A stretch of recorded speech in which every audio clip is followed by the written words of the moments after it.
말씀 보도록 하겠습니다. 기도에 대해서 좀 얘기를 해보려고 하는데요.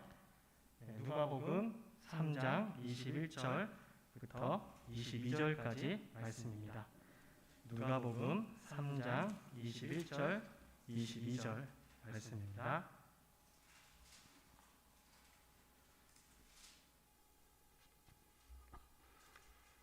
누가복음 3장 21절, 22절. 우리 짧으니까요. 우리 다 함께 한 목소리로 읽겠습니다. 시작. 백성이 다 세례를 받을새 예수도 세례를 받으시고 기도하실 때에 하늘이 열리며 성령이 비둘기 같은 형체로 그의 위에 강림하시더니 하늘로부터 소리가 나기를 너는 내 사랑하는 아들이라 내가 너를 기뻐하노라 하시니라. 아멘. 오늘부터 기도에 대해서 우리 짤막짤막하게 나누는 시간들을 가지겠습니다. 기도회로 모였잖아요. 그렇죠? 그러면 기도가 왜 중요하고 기도를 또 어떻게 해야 될지에 대한 그런 것들을 좀 우리가 나누고 기도했으면 좋겠다라는 마음이 들어서 이렇게 시작을 하게 되었습니다. 특별히 오늘 본문 이제 누가복음하고 사도행전 본문을 중심으로 또 다른 본문도 또 다루게 될 예정인데요. 오늘은 이제 누가복음으로 시작을 합니다. 본문은 우리가 잘 아는 본문입니다. 그렇죠? 예수께서 세례를 받으시고 기도하실 때 나타난 사건을 묘사하고 있습니다. 그런데 이 누가복음을 고른 이유가 있는데요. 예수님께서 세례를 받은 그 직후에 기도했다라는 사실은 누가복음밖에 나오지 않습니다. 누가가 쓸 때 기도했다라는 내용을 붙인 거죠. 그러면 뭐죠? 다 마태복음, 누가복음에도 마가복음에도 이 내용이 나오는데 누가만 이 사실을 적었다는 거는 뭘 중요하게 생각했다는 거예요? 기도를 중요하게 생각했다라는 거죠. 근데 오늘날 교회에서 세례식을 행할 때, 세례식 행할 때 다 이렇게 경험해 보셨잖아요. 참석하는 성도들과 세례받는 자들은 자연스럽게 기도하기 때문에 사실 예수님께서 세례를 받으실 때 기도하셨다는 누가의 그런 언급은 사실 놀라운 언급은 아닙니다. 그런데 저자는 예수님의 그 세례 직후에 일어난 사건들이 있잖아요. 여기 뒤에 보면 계속 나오는데 그 사건을 기도와 연결시키고 있습니다. 동일한 사건을 묘사하고 있는 복음서의 내용을 잠시 비교를 해보면 제가 보여드릴게요. 제가 다 PPT로 만들었습니다. 마태복음 3장 16절, 17절 한번 읽어볼까요? 우리 다 함께 읽겠습니다. 시작. 예수께서 세례를 받으시고 곧 물에서 올라오실새 하늘이 열리고 하나님의 성령이 비둘기같이 내려 자기 위에 임하심을 보시더니 하늘로부터 소리가 있어 말씀하시되 이는 내 사랑하는 아들이요 내 기뻐하는 자라 하시니라. 마태복음에는 기도하셨다라는 내용이 없습니다. 그렇죠? 마가복음도 한번 보겠습니다. 마가복음도 한번 읽어볼게요. 읽겠습니다. 시작. 그때 예수께서 갈릴리 나사렛으로부터 와서 요단강에서 요한에게 세례를 받으시고 곧 물에서 올라오실새 하늘이 갈라짐과 성령이 비둘기같이 자기에게 내려오심을 보시더니 하늘로부터 소리가 나기를 너는 내 사랑하는 아들이라 내가 너를 기뻐하노라 하시니라. 뭐 여기도 이제 마찬가지인데요. 마태복음과 마가복음의 기록을 보면 이제 그냥 막연히 세례 현장에서 어떻게 된 거죠? 하늘이 열리고 성령께서 예수님께 임하고 하늘의 음성이 들려온 것처럼 보입니다. 하지만 누가복음은 예수님께서 요단강에서 세례를 받으시면서 물 가운데서 기도하실 때 이 세 가지 초자연적인 사건들이 일어났다라고 기록을 하는 거죠. 그러니까 누가복음의 관점에서 보면, 누가의 관점에서 보면 하늘이 열리고 성령께서 임하시고 하늘의 음성이 들린 것은 예수님의 기도에 대한 하나님의 응답이었다라는 거죠. 그런데 이렇게 이야기할 수 있는 이유가 있는데요. 누가가 기록한 기록 방식 때문에 이걸 이렇게 이야기할 수 있습니다. 누가는 특별히 누가복음하고 사도행전을 썼는데 누가는 누가복음과 사도행전에서 이 기도가 진행되고 있는 가운데 하나님께서 그 기도에 응답을 주시는 사실을 좀 자주 기록을 했습니다. 그런 기록 방식을 사용했는데 한번 보시면 누가복음 1장 10절에서부터 13절 이 백성의 기도 제가 읽겠습니다. 눈으로 따라 읽으시면 됩니다. 제가 읽겠습니다. 모든 백성은 그 분향하는 시간에 밖에서 기도하더니 주의 사자가 그에게 나타나 향단 우편에 선지라. 사가랴가 보고 놀라며 무서워하니 천사가 그에게 이르되 사가랴여 무서워하지 말라. 너의 간구함이 들린지라. 내 아내 엘리사벳이 내게 아들을 낳아 주리니 그 이름을 요한이라 하라. 이렇게 이제 기록을 했는데요. 보시면 백성들이 분향하는 시간에 밖에서 뭘 하죠? 기도했고요. 사가랴가 또 뭘 했습니까?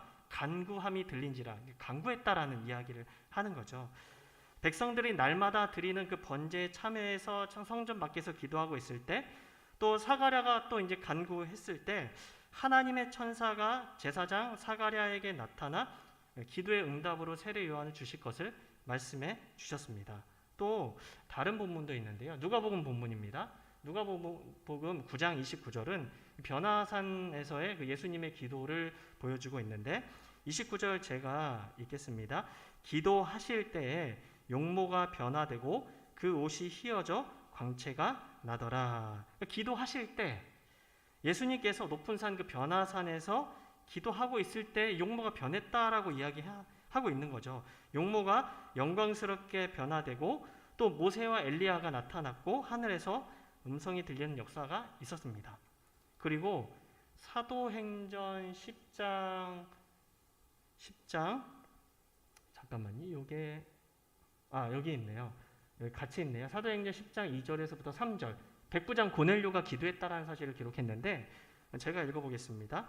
그가 경건하여 온 집안과 더불어 하나님을 경외하며 백성을 많이 구제하고 하나님께 어떻게 하죠? 항상 기도하더니 하루는 제9시쯤 되어 환상 중에 밝히 보이매 하나님의 사자가 들어와 이르되 고넬료야 하니. 그러니까 고넬료가 항상 기도하는 사람인데 그 응답으로 지금 이 환상이 보여지고 그렇게 응답을 받게 된 거죠. 그리고 사도행전 10장 9절에서부터 11절까지는 보면은요. 이 베드로가 무두장이 시몬의 집에 있었을 때 또 베드로의 기도를 볼 수 있습니다. 제가 읽겠습니다. 이튿날 그들이 길을 가다가 그 성에 가까이 갔을 그때 베드로가 기도하려고 지붕에 올라가니 그 시각은 제6시더라. 그가 시장하여 먹고자 하며 사람들이 준비할 때 황홀한 중에 하늘이 열리며 한 그릇이 내려오는 것을 보니 큰 보자기 같고 내 귀를 메어 땅에 들이었더라. 그러니까 베드로가 기도하려고 올라갔다라는 그런 사실을 또 기록을 하고 있고요. 또 이제 한 가지 중요한 사건, 베드로의 그 위기 속에서의 그런 기도를 사도행전이 보여주고 있는데 사도행전 12장 5절 12절을 보시면 5절을 보면은 이에 베드로는 옥에 갇혔고 교회는 그를 위하여 간절히 하나님께 기도하더라. 베드로가 갇혀서 나오면 이제 죽어야 되는 그런 위험에 처해 있었거든요. 그러니까 교회가 어떻게 하죠? 베드로의 그런 생명을 위해서 하나님께 간절히 기도하더라. 그리고 12절은 베드로가 나와서 이제 상황인데 12절 보면 깨닫고 마가라 하는 요한의 어머니 마리아의 집에 가니 여러 사람이 거기에 모여 기도하고 있더라. 베드로가 이제 교회의 기도로 인해서 하나님께서 탈출시켜 주셨는데 가니까 거기서 계속 그 사람들이 기도를 하고 있었던 거예요. 지금 그 얘기입니다. 그러니까 기도의 응답으로 베드로가 결국에는 이렇게 하나님께서 꺼내주신 그런 스토리를 여기 보여주고 있는 거죠. 그래서 이러한 누가의 기록 방식에 비춰 볼 때 이런 방식으로 기록을 많이 했기 때문에 예수님께서 기도하실 때 하늘이 열리고 성령이 비둘기 같은 모양으로 임하고 하늘에서 하나님 아버지의 음성이 들린 사실은 이 예수님의 기도에 대한 하나님의 응답이었다라고 볼 수 있다라는 거죠. 그러면 이 기도 응답의 내용이 있습니다. 이거 굉장히 중요한데 우리가 기도를 하게 되면 하나님께서 응답을 해주시는데 예수님의 기도의 그 기도 응답의 내용은 무엇일까요? 자, 기도 응답의 내용을 보시면 기도하실 때 어떻게 되냐면 하늘이 열렸고 또 두 번째는 성령이 비둘기 같은 형체로 예수님 위에 강림하셨고 그리고 하늘로부터 소리가 났죠. 넌 내 사랑하는 아들이라 내가 너를 기뻐하노라. 이 세 가지 응답이 있었다라는 거죠. 하늘이 열리고 성령이 임하시고 예수님을 하나님의 아들로 선포하시는 하늘의 음성이 들렸다라는 거죠. 이 세 가지의 의미가 있습니다. 세 가지 어떤 의미가 있냐면, 하늘이 열렸다라는 것은 이제 새 시대의 출발을 예고하는 종말적인 사건입니다. 이제 새 시대가 열렸다라는 거죠. 본격적으로 마지막 때를 또 여는 새 시대가 열렸다라는 그런 의미가 되고요. 그리고 성령이 임하신다라는 것은 예수님이 결국에 구약에서 약속하신 그 메시아이시다라는 것을 확증하는 그런 응답이 되겠습니다. 제가 이제 몇 가지 적어놨는데 이사야서 11장 또 42장 61장 제가 이렇게 적어놨는데요. 한번 찾아볼까요? 이사야서 여기 적혀진 대로 이사야서 11장 1절 2절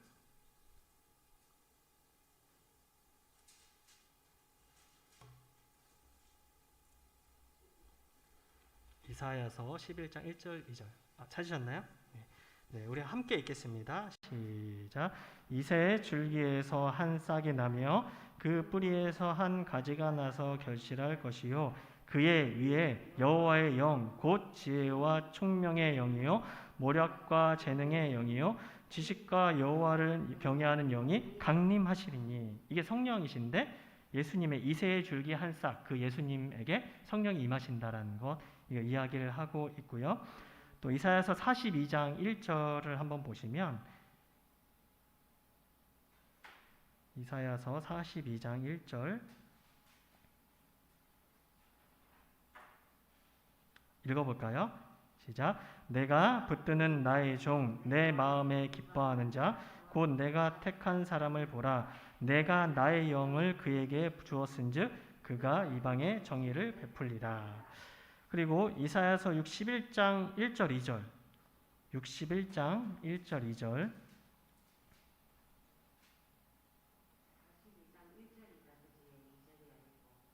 네, 61장 1절 2절 우리 한 번 더 보겠습니다. 다른 본문이요. 네. 1절이었는데 제가 타이핑을 잘못했네요. 네, 맞습니다. 1절이었습니다. 61장 1절 2절 찾으셨나요?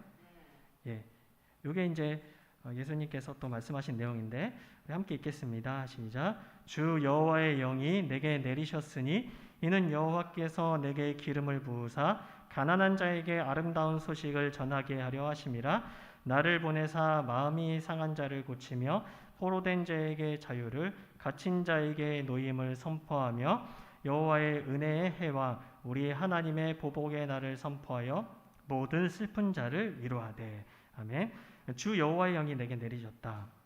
이제 예수님께서 세례 요한에게 또 세례 요한이 보낸 사람들에게 이렇게 가서 전하라고 이제 말씀하셨는데 이사야서 본문의 말씀입니다. 그래서 성령께서 임하셨다라는 것은 예수님께서 구약에 예언된 메시아다. 이걸 확증하는 기도응답의 내용이고요. 하늘에서 음성이 들렸다라는 것은 이제 예수님께서 하나님의 아들이시다. 이것을 이제 확인시키는 그런 응답입니다. 이걸 좀 종합해보면 하늘이 열리고 성령께서 임하시며 하늘에서 음성이 들린 것은 결국에 예수님께서 메시아로 오셨고 구약에 약속된 메시아로 오셨고 이 메시아로서 이제 회복 사역을 하시는데 이스라엘을 구원하시고 회복을 하시는데 그 구원 사역을 감당하도록 하나님께서 예수님께 능력을 부어주신 것을 나타내고 있습니다. 그래서 이런 것들을 보면 우리는 이런 기도 응답을 통해서 예수님의 정체와 사명을 알게 되는 거예요. 예수님이 기도하실 때 이런 응답의 내용들을 통해서 예수님의 정체와 사명을 알게 됩니다. 그래서 이런 예수님의 기도와 응답을 통해서 우리가 이제 세 가지 큰 교훈을 얻을 수 있는데요. 우리가 이걸 기억하고 기도를 했으면 좋겠습니다. 첫째는 기도를 통해서 하나님의 일이 시작된다는 거예요. 물론 기도가 없이도 하나님은 단독적으로 그냥 자신의 일을 하시는 분이지만 이렇게 이야기하는 건 무슨 뜻이냐면 이 기도라는 도구를 통해서 하나님께서 하나님의 일을 하시기를 기뻐하신다는 거죠. 특별히 예수님은 뭘 하러 오셨냐면 하나님 나라를 세우고 영혼들을 구원하시는 일들을 위해서 오셨잖아요. 이걸 생각해 보면 하나님이 예수님의 그 기도를 통해서 이걸 하시기 기뻐하셨다면 우리에게도 마찬가지인 거죠. 네. 어떤 하나님의 일이 시작되거나 구원 사역이 시작되기 위해서는 뭐가 필요하다라는 거죠? 기도가 필요하다라는 거예요. 기도 없이 사실 되는 게 없는데, 그래서 예수님은 기도 응답으로 메시아 정체를 확인받으셨을 뿐 아니라 성령을 받으심으로 메시아의 그런 확증을 받으셨는데, 예수님께서 해야 할 일은 무엇이죠? 이렇게 되고 나서는 메시아의 구원 사역, 구원 사명을 감당하는 것을 확인하고 이제 본격적으로 그 사명을 시작하는 것이죠. 그리고 초대교회를 생각해 보면 초대교회도 기도하거든요. 기도의 응답으로 약속된 성령을 받게 됩니다. 정말 기도해요. 기다리라 했을 때 제자들이 뭘 하죠? 기도했습니다. 120명이. 그렇게 기도의 응답으로 약속된 성령을 받음으로써 예수님의 제자 120명을 중심으로 신약의 교회가 탄생하게 됩니다. 하나님의 일은 교회를 통해서 이제 이루어 가시는데, 그런 신약 교회가 탄생하게 됐고, 이 신약 교회는 인종과 언어와 문화를 초월한 하나님의 그런 다국적, 다인종적 백성이 되었다라는 거죠. 그래서 이제 기도를 통해 하나님의 일이 시작된다라는 거, 이거 꼭 기억했으면 좋겠고, 둘째로 기도를 통해 성령이 임하시게 된다라는 거예요. 기도를 통해서 예수님께서 기도하실 때 성령이 임하셨잖아요. 네, 기도를 통해서 성령이 임하시게 된다라는 거죠. 초대 교회가 승천하신 예수님께서 보내실 성령을 기다리면서 열심히 기도한 것은요, 그냥 기도한 게 아니라 예수님의 그 세례 때 기도와 연결이 됩니다. 네. 예수님께서 기도하시는 가운데 성령이 임하신 것과 같이 초대교회도 어떻게 합니까? 역시 전심으로 기도하는 가운데 성령이 임하시게 되었습니다. 사도행전 1장 14절을 보시면 한번 읽어볼까요? 읽겠습니다. 시작. 여자들과 예수의 어머니 마리아와 예수의 아우들과 더불어 마음을 같이하여 오로지 기도에 힘쓰더라. 네, 이렇게 됐다라는 거죠. 그러니까 예수께서 요한에게 세례를 받고 기도하는 가운데 성령께서 임하셨듯이 초대교회는 오순절에 120명의 제자들이 기도하는 가운데 성령이 임하셨다라는 거죠. 그리고 누가복음 11장 13절에 이런 약속이 있습니다. 약속대로 하시는 거예요. 읽겠습니다. 시작. 너희가 악할지라도 좋은 것을 자식에게 줄 알거든 하물며 너희 하늘 아버지께서 구하는 자에게 성령을 주시지 않겠느냐. 다른 복음서에는 성령이 적혀져 있지 않는데 누가복음 성령 이렇게 적어놨습니다. 기도를 통해서 성령이 임하시게 된다는 거죠. 그리고 마지막은 기도를 통해서 자신의 정체성을 확인할 수 있다는 거죠. 이게 그 하나님의 자녀들이 하나님의 자녀로서 자신의 정체성을 확인하는 그런 여러 가지 경로가 있습니다. 여러 가지 경로가 있는데 그 중에 사실 가장 중요한 통로는 기도할 때 하나님께서 그의 자녀들에게 응답하신다는 거예요. 내가 기도하고 하나님의 응답하심을 통해서 어떻게 하는 겁니까? 내가 하나님의 자녀가 맞구나 이렇게 확인을 한다라는 거죠. 그러니까 하나님의 자녀가 된 자들이 기도를 통해서 하나님의 자녀임을 확인하게 된다라는 거죠. 우리가 기도할 때 하나님을 향해서 어떻게 부르냐면 아버지라고 부릅니다. 나의 아버지라고 담대하게 부르죠. 이거는 내주하시는 성령께서 하나님을 향하여 아버지라고 담대하게 부르는 신자에게 자신이 하나님의 자녀임을 확신시켜 주시는데요. 로마서 8장 15절, 16절 우리 함께 읽어보겠습니다. 시작. 너희는 다시 무서워하는 종의 영을 받지 아니하고 양자의 영을 받았으므로 우리가 아빠 아버지라고 부르짖느니라. 성령이 친히 우리의 영과 더불어 우리가 하나님의 자녀인 것을 증언하시느니. 이게 뭐 구원의 확신이 없다, 내가 하나님의 자녀가 맞나 이렇게 생각하시는 사람들은 기도하면 됩니다. 사실 기도하면 성령께서 확신을 주시거든요. 그러니까 하나님의 성령께서 주시는 자녀됨을 확인하는 이 즐거운 일은요, 기도를 통해 경험해본 사람만이 알 수가 있다는 거죠. 그래서 지속되는 이런 확신 속에서 하나님의 자녀답게 내가 살아야겠다라는 결단과 각오도 나오는 거예요. 기도의 사람은 이러한 경험과 기쁨 때문에 기도의 자리를 지키고자 애쓰는 거죠. 복음서에 기록된 제자들의 모습을 기억해 보면 내 복음서 어디에도 예수님의 그 제자다운 모습을 찾아보기가 참 어려웠습니다. 복음서를 보시면 예수님의 이런 기도, 기도가 없는 제자들에게 이 참된 제자의 모습을 기대하기가 참 어려웠습니다. 그런데 예수님께서 기도하신 모습들 제자들이 봤잖아요. 근데 기도하지 못했는데 이 예수님의 기도가 진정으로 제자들의 삶의 중심에 딱 자리를 잡게 됐을 때 그들은 사도로서 전혀 다른 모습을 보이게 됩니다. 어디서 보이게 되는 거죠? 사도행전을 통해서 그 모습이 보이게 되는 거죠.